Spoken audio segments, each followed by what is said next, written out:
राधे राधे, जय माता लक्ष्मी।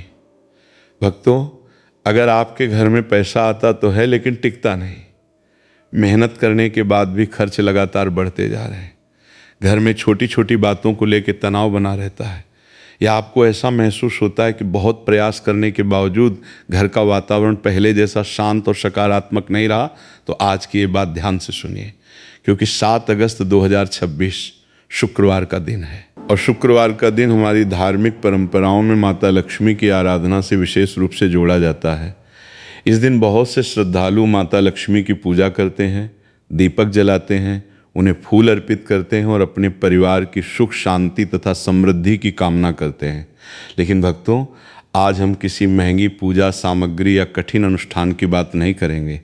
आज बात होगी घर में आसानी से मिलने वाली केवल 2 चीज़ों की, 5 लौंग और थोड़ा सा कपूर। जी हाँ, वही लौंग जो सामान्यतः हमारे घर की रसोई में मिल जाती है, और वही कपूर जिसका उपयोग पूजा पाठ में किया जाता है। धार्मिक परंपराओं में लौंग और कपूर दोनों का पूजा में अलग अलग तरीके से प्रयोग होता आया है, लेकिन 7 अगस्त शुक्रवार को इनका प्रयोग करते समय कौन सी बात ध्यान में रखनी चाहिए?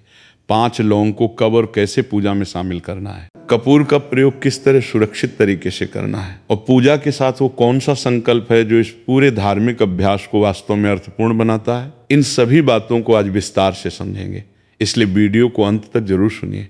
लेकिन उपाय जानने से पहले एक बात अपने मन में बिल्कुल स्पष्ट कर लीजिए, किसी भी धार्मिक उपाय को ऐसा चमत्कारी तरीका नहीं मानना चाहिए कि 5 लौंग और कपूर इस्तेमाल करते ही अचानक धन आने लगेगा या जीवन की सारी समस्याएं खत्म हो जाएंगी। ऐसा दावा करना उचित नहीं होगा। पूजा पाठ और धार्मिक परंपराएं हमारे विश्वास से जुड़ी हैं। इनका उद्देश्य मन में श्रद्धा, सकारात्मकता और अनुशासन पैदा करना भी है। जीवन में आर्थिक स्थिति बेहतर करने के लिए मेहनत, सही फैसले, बचत और समझदारी भी आवश्यक है। इसलिए आज का उपाय आस्था के साथ करें, लेकिन अंधविश्वास के साथ नहीं। अब समझते हैं शुक्रवार के महत्व को। हमारी धार्मिक मान्यताओं में माता लक्ष्मी को धन, वैभव और समृद्धि की देवी माना जाता है। लेकिन जब हम समृद्धि शब्द सुनते हैं तो अक्सर सबसे पहले हमारे मन में पैसा आता है, जबकि वास्तविक समृद्धि केवल पैसा नहीं है। सोचिए, अगर किसी व्यक्ति के पास बहुत धन हो लेकिन घर में हर दिन लड़ाई होती हो, तो क्या वो वास्तव में सुखी है? अगर बड़ा मकान हो लेकिन परिवार के लोग एक दूसरे से प्रेम से बात न करें, तो उस बड़े मकान का क्या लाभ? अगर बैंक में पैसा हो लेकिन मन में हर समय चिंता और अशांति बनी रहे, तो क्या इसे पूर्ण समृद्धि कहा जा सकता है? इसलिए माता लक्ष्मी से प्रार्थना करते समय केवल धन ही मत मांगिए, प्रार्थना कीजिए, हे माता लक्ष्मी, मेरे परिवार में प्रेम बनाए रखिए, हमें ईमानदारी से कमाने की बुद्धि दीजिए, हमारे घर में अन्न का सम्मान हो, हमें अपनी कमाई का सही उपयोग करने की समझ दीजिए और ज़रूरतमंद की सहायता करने का भाव दीजिए। भक्तों, ऐसी प्रार्थना का अर्थ बहुत गहरा है। अब आते हैं आज के मुख्य उपाय पर। 5 लौंग और कपूर का धार्मिक प्रयोग। 7 अगस्त शुक्रवार को सुबह अथवा अपनी सुविधानुसार पूजा के समय सबसे पहले स्वयं को स्वच्छ करके अपने पूजा स्थान को साफ कर लें। अगर घर में माता लक्ष्मी की तस्वीर या प्रतिमा है तो उनके सामने बैठ सकते हैं। अगर नहीं है तो केवल इस उपाय के लिए नई तस्वीर खरीदने की आवश्यकता नहीं है। अपने इष्ट देव का स्मरण भी कर सकते हैं। भगवान के लिए सबसे महत्वपूर्ण आपका भाव है। अब पूजा के लिए 5 सामान्य साबुत लौंग अलग रख लें। ऐसी लौंग लें जो साफ हों। इसके साथ पूजा में उपयोग होने वाला सामान्य कपूर रखें। लेकिन भक्तों, कपूर आग पकड़ने वाली वस्तु है, इसलिए इसका इस्तेमाल हमेशा सावधानी से करें। बच्चों को इसे जलाने न दें और आसपास ऐसी चीज़ें न रखें जो आसानी से आग पकड़ सकती हों। अब माता लक्ष्मी का ध्यान करें। अगर आपके पास फूल हैं तो अपनी श्रद्धा के अनुसार अर्पित कर सकते हैं। दीपक जलाते हैं तो सुरक्षित स्थान पर जलाएं। अब उन 5 लौंग को एक साफ पूजा की थाली में रख लें। कुछ क्षण आंखें बंद करके माता लक्ष्मी का ध्यान करें, अपने मन को शांत करें। इस समय केवल पैसा मांगने की जल्दी मत कीजिए। पहले भगवान ने आपको जो दिया है उसके लिए धन्यवाद दीजिए। कहिए, हे माँ, आपने मुझे जो दिया है उसके लिए मैं आपका आभारी हूँ। मेरे घर परिवार पर अपनी कृपा बनाए रखें। मुझे सही कर्म करने, ईमानदारी से आगे बढ़ने और अपनी जिम्मेदारियां निभाने की शक्ति दें। अब माता लक्ष्मी के नाम का स्मरण करें। अपनी पारिवारिक पूजा पद्धति के अनुसार लक्ष्मी जी की प्रार्थना या नाम जप कर सकते हैं। यहाँ संख्या से ज़्यादा आपका भाव महत्वपूर्ण है। 11 बार नाम लें या कुछ मिनट शांत मन से स्मरण करें। भगवान का नाम किसी प्रतियोगिता की तरह नहीं लिया जाता, मन लगा कर किया गया थोड़ा सा स्मरण भी अधिक अर्थपूर्ण हो सकता है। अब उन 5 लौंग को देखते हुए अपने जीवन की 5 महत्वपूर्ण चीज़ों को याद कीजिए। पहली, स्वास्थ्य, क्योंकि शरीर स्वस्थ नहीं होगा तो धन का आनंद भी कठिन हो जाता है। दूसरी, परिवार, क्योंकि मुश्किल समय में अपना परिवार बहुत बड़ी ताकत बनता है। तीसरी, ईमानदार कमाई, क्योंकि गलत तरीके से प्राप्त धन मन की शांति छीन सकता है। चौथी, संतोष, क्योंकि इच्छाओं का कोई अंत नहीं। और पांचवी, सेवा, क्योंकि जो हमें मिला है उसमें से थोड़ा दूसरों के लिए उपयोग करना भी जीवन की सुंदरता है। इस प्रकार वे 5 लौंग केवल किसी चमत्कार की उम्मीद का माध्यम न बने, बल्कि आपको जीवन की इन 5 महत्वपूर्ण बातों की याद दिलाएं। अब आता है कपूर। पूजा के अंत में यदि आपके परिवार की पूजा पद्धति में कपूर से आरती की जाती है तो वयस्क व्यक्ति सुरक्षित तरीके से कपूर की आरती कर सकता है। और जब कपूर जल रहा हो तो कुछ क्षण भगवान का ध्यान कीजिए। लेकिन यहाँ एक बहुत सुंदर बात समझिए, कपूर जलने के बाद अपने पीछे बहुत कम अवशेष छोड़ता है। इसी कारण कई आध्यात्मिक व्याख्याओं में इसे अपने अहंकार और नकारात्मकता को छोड़ने के प्रतीक के रूप में भी समझाया जाता है। इसलिए कपूर की आरती करते समय मन में एक संकल्प लें, हे माँ, मेरे मन से ईर्ष्या, अहंकार और दूसरों के प्रति गलत भावना कम हो, मुझे अच्छे कर्म करने की बुद्धि मिले। यही संकल्प इस पूजा को और अर्थपूर्ण बना सकता है। भक्तों, कई लोग घर में सुख समृद्धि चाहते हैं लेकिन एक गलती करते हैं। वे भगवान से तो कहते हैं, माँ मेरे घर में धन आए, लेकिन अपनी कमाई और खर्च का हिसाब नहीं रखते। पैसा आते ही अनावश्यक चीज़ों पर खर्च कर देते हैं।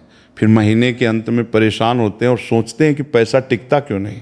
अगर आप वास्तव में घर की आर्थिक स्थिति बेहतर करना चाहते हैं तो इस शुक्रवार एक व्यावहारिक संकल्प भी लीजिए। आज से अपने अनावश्यक खर्चों पर ध्यान देना शुरू कीजिए। हर छोटी इच्छा को तुरंत पूरा करना जरूरी नहीं, जरूरत और इच्छा में अंतर समझिए। थोड़ी थोड़ी बचत भी समय के साथ बड़ी हो सकती है। इसलिए माता लक्ष्मी की पूजा के साथ धन का सम्मान करना भी सीखिए। धन का सम्मान करने का अर्थ धन की पूजा करना नहीं, इसका अर्थ है ईमानदारी से कमाना, सोच समझकर खर्च करना, जहाँ संभव हो वहाँ बचत करना और अपनी क्षमता के अनुसार जरूरतमंद की सहायता करना। यही वास्तविक आर्थिक अनुशासन है। अब भक्तों, पूजा के बाद उन 5 लौंग का क्या करना है? क्या उन्हें पूजा स्थान में रखना चाहिए?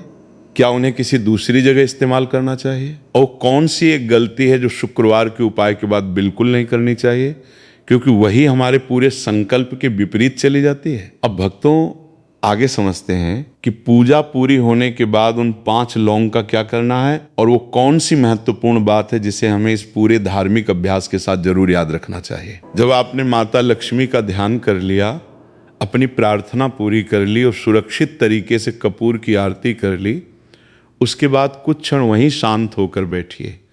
तुरंत उठकर अपने रोजमर्रा के काम में मत लग जाइए। कुछ क्षण आंखें बंद करके सोचिए कि आज आपने माता लक्ष्मी के सामने क्या संकल्प लिया है।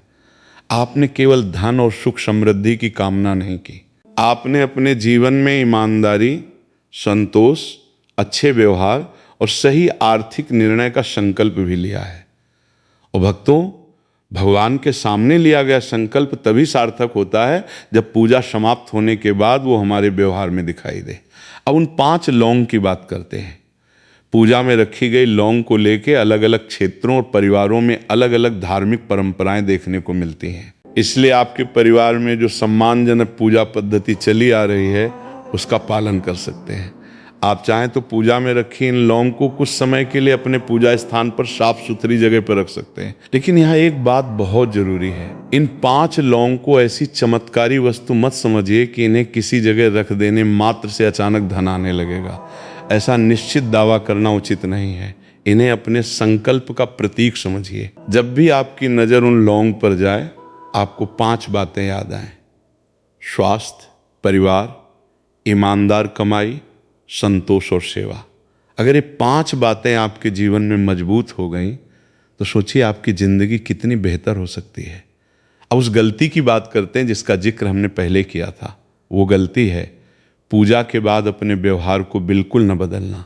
सुबह माता लक्ष्मी से घर में सुख शांति की प्रार्थना की और कुछ देर बाद घर में छोटी सी बात पर झगड़ा शुरू कर दिया। सुबह धन की प्रार्थना की और शाम तक बिना सोचे समझे अनावश्यक खर्च कर दिया। भगवान से ईमानदार कमाई की प्रार्थना की और काम में किसी को धोखा देने की कोशिश की। माता से कृपा मांगी लेकिन किसी ज़रूरतमंद को देखकर उसका मजाक उड़ाया। तो भक्तों, हमें स्वयं से पूछना चाहिए, हम जिस सुख समृद्धि की प्रार्थना कर रहे हैं, क्या हमारे अपने कर्म भी उसी दिशा में जा रहे हैं? यही सबसे महत्वपूर्ण प्रश्न है, क्योंकि पूजा कुछ मिनट की हो सकती है लेकिन हमारा व्यवहार पूरे दिन की पूजा है। अगर हम अपने परिवार के लोगों से प्रेम से बात करते हैं, अपने काम को ईमानदारी से करते हैं, किसी का अधिकार नहीं छीनते और अपनी क्षमता के अनुसार किसी की सहायता करते हैं, तो हमारी आध्यात्मिकता हमारे व्यवहार में दिखाई देती है। अब शुक्रवार को एक और छोटा सा संकल्प कीजिए, अपने घर की स्वच्छता पर ध्यान दीजिए। धार्मिक परंपराओं में स्वच्छता को बहुत महत्व दिया गया है, लेकिन इसका अर्थ ये नहीं कि घर में कोई छोटा सा सामान इधर उधर रह गया तो माता लक्ष्मी नाराज हो जाएंगी। इस तरह का डर मन में मत रखिए। स्वच्छता इसलिए महत्वपूर्ण है क्योंकि साफ सुथरा वातावरण हमारे मन को भी अच्छा महसूस कराता है। इसलिए शुक्रवार को पूजा स्थान साफ करें, घर में बेकार पड़ी चीज़ों को व्यवस्थित करें, जो सामान लंबे समय से उपयोग में नहीं है और किसी दूसरे व्यक्ति के काम आ सकता है, उसे ज़रूरतमंद को देने पर विचार कर सकते हैं। इससे घर भी व्यवस्थित होगा और किसी की सहायता भी हो सकती है। अब भक्तों, घर की समृद्धि से जुड़ी एक और महत्वपूर्ण बात समझिए। कई बार हम कहते हैं हमारे घर में पैसा टिकता ही नहीं, लेकिन क्या हमने कभी बैठकर देखा कि पैसा जाता कहाँ है? इस शुक्रवार एक कागज उठाइए, अपनी पिछले कुछ दिनों की ऐसी चीज़ों को याद कीजिए जिन पे आपने पैसे खर्च किए। फिर उनमें 2 हिस्से बनाइए, ज़रूरत और इच्छा। भोजन ज़रूरत है, पढ़ाई की आवश्यक सामग्री ज़रूरत हो सकती है, दवा या ज़रूरी घरेलू सामान आवश्यकता हो सकता है, लेकिन केवल दूसरों को देखकर कोई चीज़ खरीद लेना हमेशा ज़रूरत नहीं होती। बार बार ऐसी चीज़ों पर पैसा खर्च करना जिनकी वास्तव में आवश्यकता नहीं है, धीरे धीरे हमारी बचत को प्रभावित कर सकता है। इसलिए माता लक्ष्मी की पूजा के साथ एक छोटा सा आर्थिक नियम अपनाइए। कमाई चाहे जितनी हो, खर्च सोच समझ कर करें। धन का सम्मान केवल उसे पूजा में रखने से नहीं, बल्कि उसे जिम्मेदारी से इस्तेमाल करने से भी होता है। अब एक बहुत सुंदर बात, शुक्रवार के दिन अगर संभव हो तो अपनी क्षमता के अनुसार किसी ज़रूरतमंद की सहायता करने का प्रयास करें। ये सहायता बहुत बड़ी होना जरूरी नहीं। किसी भूखे व्यक्ति को भोजन देना हो सकता है, किसी ज़रूरतमंद विद्यार्थी को उपयोगी सामग्री देना हो सकता है, किसी बुजुर्ग का छोटा सा काम कर देना हो सकता है, या किसी परेशान व्यक्ति की बात शांति से सुन लेना भी हो सकता है। अगर आपके पास पैसा नहीं है तो इसका मतलब ये नहीं कि आप किसी की सहायता नहीं कर सकते। समय भी दिया जा सकता है, सम्मान भी दिया जा सकता है, अच्छे शब्द भी दिए जा सकते हैं, और कई बार किसी निराश व्यक्ति के लिए आपका एक अच्छा वाक्य बहुत बड़ी सहायता बन जाता है। इसलिए भक्तों, जब माता लक्ष्मी से अपने घर की समृद्धि मांगे तो भगवान ने आपको जो दिया है उसमें से थोड़ा सा दूसरों के साथ बांटने का भाव भी रखिए। अब कल्पना कीजिए, एक घर में बहुत पैसा है, महंगी चीज़ें हैं, बड़ा मकान है, लेकिन हर व्यक्ति दूसरे से नाराज रहता है, साथ बैठकर भोजन तक नहीं करते, एक दूसरे का सम्मान नहीं करते। और दूसरे घर में धन थोड़ा कम है, लेकिन परिवार के लोग मुश्किल समय में एक दूसरे के साथ खड़े रहते हैं, एक साथ बैठते हैं, एक दूसरे की चिंता करते हैं। अब बताइए, कौन सा घर वास्तव में अधिक सुखी है? यही कारण है कि सुख और समृद्धि को केवल पैसों में मत मापिए। धन जरूरी है, लेकिन उसके साथ प्रेम, स्वास्थ्य, सम्मान और मन की शांति भी जरूरी है। इसीलिए शुक्रवार को माता लक्ष्मी के सामने प्रार्थना करते समय कहिए, हे माँ, मुझे इतना दीजिए कि मैं अपनी जिम्मेदारियां ईमानदारी से निभा सकूं, लेकिन उसके साथ मुझे संतोष और सही बुद्धि भी दीजिए। अब भक्तों, एक छोटी सी बात अपने माता पिता और घर के बुजुर्गों के लिए भी, अगर वे आपके साथ हैं तो शुक्रवार को कुछ समय उनके पास बैठिए, उनसे पूछिए कि उन्हें किसी चीज़ की ज़रूरत तो नहीं। हम कई बार बाहर के लोगों को खुश करने में लगे रहते हैं, लेकिन अपने घर में मौजूद लोगों के लिए समय नहीं निकाल पाते। घर की सुख समृद्धि की प्रार्थना करने से पहले घर के रिश्तों की कीमत समझना भी जरूरी है। अगर परिवार में किसी व्यक्ति से नाराजगी है तो हर बार सामने वाले के पहले आने का इंतजार मत कीजिए। जहाँ संभव हो शांत होकर बातचीत कीजिए गलती आपकी है तो माफ़ी मांग लीजिए, और अगर सामने वाले से गलती हुई है तो हर समय उसी बात को पकड़कर बैठना भी आपके मन की शांति छीन सकता है। क्षमा करना हर परिस्थिति में आसान नहीं होता, लेकिन छोटी छोटी बातों में अहंकार छोड़ना रिश्तों को बचा सकता है। अब शाम के समय फिर से अपने पूजा स्थान के सामने कुछ क्षण बैठ सकते हैं। सुबह किए गए अपने संकल्प को याद कीजिए। अपने आप से पूछिए, क्या आज मैंने कोई अनावश्यक खर्च रोका? क्या मैंने किसी से प्रेम से बात की? क्या मैंने किसी की मदद की? क्या मैंने अपने काम को ईमानदारी से किया? और सबसे महत्वपूर्ण, क्या आज मैंने भगवान से मांगी हुई सुख शांति को अपने व्यवहार से भी बढ़ाने की कोशिश की? अगर उत्तर हाँ है तो भगवान को धन्यवाद दीजिए, और अगर कहीं गलती हो गई तो स्वयं को निराश मत कीजिए। अगले दिन उसे सुधारने का प्रयास कीजिए। यही वास्तविक साधना है, हर दिन थोड़ा बेहतर बनना। अब भक्तों, इस पूरी बात को समझाने के लिए एक छोटी सी कथा सुनिए। एक गांव में 2 परिवार रहते थे। एक परिवार के पास धन की कोई कमी नहीं थी, बड़ा घर था, खेती थी और व्यापार भी अच्छा चलता था। दूसरा परिवार बहुत साधारण था, उनके पास जरूरत भर का ही धन था। एक दिन गांव में एक बुजुर्ग संत आए। दोनों परिवार उनसे मिलने पहुंचे। धनी परिवार के व्यक्ति ने पूछा, महाराज, मेरे घर में धन की कमी नहीं है, लेकिन शांति नहीं है, ऐसा क्यों? और साधारण परिवार के व्यक्ति ने कहा, हमारे पास बहुत अधिक धन नहीं है, लेकिन भगवान ने जितना दिया है उसमें हम खुश रहने का प्रयास करते हैं। संत मुस्कुराए। उन्होंने दोनों से केवल एक सवाल पूछा, तुम्हारे घर में जब भोजन बनता है तब सबसे पहले तुम्हारे मन में क्या आता है? ये केवल मेरा है या भगवान ने दिया है, इसलिए इसमें दूसरों का भी थोड़ा अधिकार है? दोनों व्यक्ति चुप हो गए, और फिर संत ने उन्हें एक ऐसी बात बताई जिसने सुख समृद्धि को देखने का उनका पूरा नजरिया बदल दिया। आखिर संत ने क्या कहा, और 5 लौंग और कपूर वाले इस शुक्रवार के उपाय का वास्तविक संदेश क्या है? भक्तों, संत ने दोनों परिवारों की तरफ देखा और बहुत शांत स्वर में कहा, समृद्धि केवल इस बात से तय नहीं होती कि तुम्हारे घर में कितना धन है। समृद्धि इस बात से भी तय होती है कि जो तुम्हारे पास है उसके लिए तुम्हारे मन में कितना संतोष, कृतज्ञता और सदुपयोग का भाव है। धनी व्यक्ति संत की बात ध्यान से सुनने लगा। संत ने उससे पूछा, तुम कहते हो कि तुम्हारे घर में धन की कोई कमी नहीं है, फिर भी शांति नहीं है, कभी सोचा है ऐसा क्यों? उस व्यक्ति ने सिर झुकाकर कहा, महाराज, मैं भी यही जानना चाहता हूँ। संत बोले, अगर घर में धन बढ़ता जाए लेकिन उसके साथ इच्छाएं उससे भी तेजी से बढ़ती जाएं तो मन कभी संतुष्ट नहीं होगा। आज जो मिला है कल उससे अधिक चाहिए, और जब उससे अधिक मिल जाएगा तब मन उससे भी अधिक मांगने लगेगा। फिर संत ने साधारण परिवार की तरफ देखा। उन्होंने कहा, और संतोष का अर्थ ये भी नहीं कि मनुष्य मेहनत करना छोड़ दे।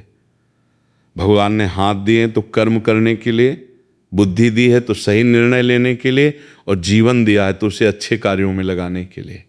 इसलिए आगे बढ़ो, मेहनत करो, अपने परिवार को बेहतर जीवन देने का प्रयास करो, लेकिन अपने सुख को केवल उस चीज से मत जोड़ो जो अभी तुम्हारे पास नहीं है। दोनों व्यक्ति ध्यान से सुन रहे थे। तब संत ने कहा, जिस घर में कमाई ईमानदारी की हो, खर्च समझदारी का हो, भोजन का सम्मान हो, परिवार में प्रेम हो और जरूरतमंद के लिए थोड़ा सा स्थान हो, वही घर वास्तविक समृद्धि की दिशा में